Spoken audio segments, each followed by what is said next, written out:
Hi.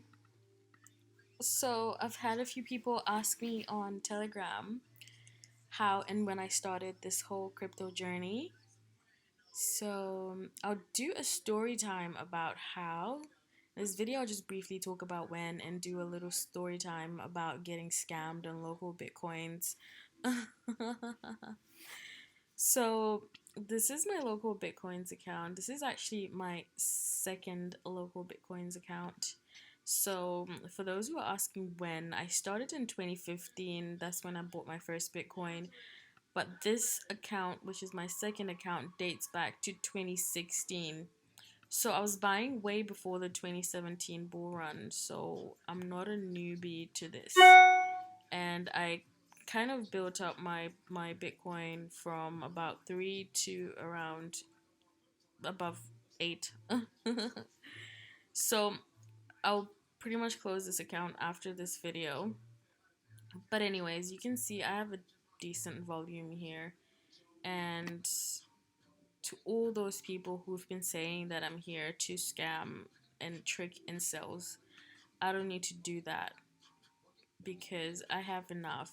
I'm very grateful for what I have. I'm just here to learn more about Chainlink and make friends. And FYI, I've put all this Bitcoin, I sold all my Bitcoin, I went all in with Chainlink, so I bought a lot of Chainlink. So, and last year, this is not recent.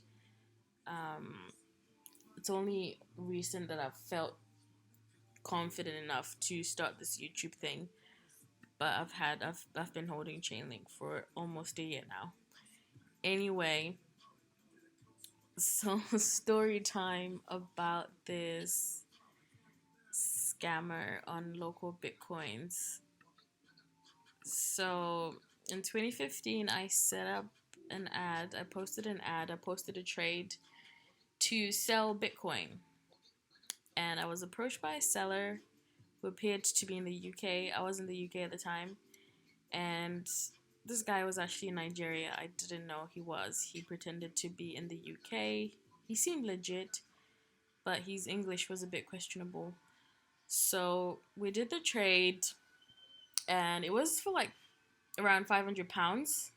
And my payment method was I requested a cash deposit, which he did, and he deposited money into my UK bank account, the £500. I thought all is well.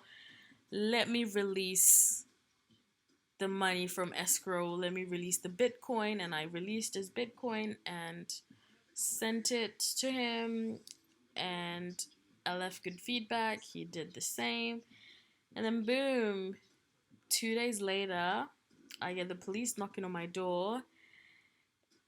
Ma'am, you're under arrest for scamming, for stealing money, for scamming a guy.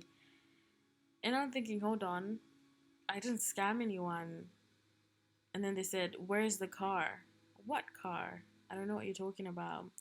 So basically, what this Nigerian scammer did is he set up an ad selling a car on Gumtree, a car that didn't even exist. So he put this ad in the London section of Gumtree, UK, and someone took the bait. Someone who wanted to buy a car took the bait and said, I'll pay you with cash. And the scammer said, put it into my bank account. And the Nigerian scammer gave the car buyer my bank details for him to pay in.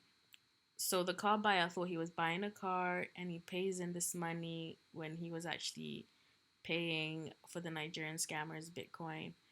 And when I received the money, there was no way to know because, a cash deposit is anonymous. And I ended up having to refund this car buyer. So, lesson learned, if you're trading on local bitcoins, obviously get receipts, get ID, verify all your buyers, and you won't have this problem that I had. So, anyway, I'll do another story time of how I started with Chainlink and yeah, just crypto in general. Anyway, thanks for watching. Bye.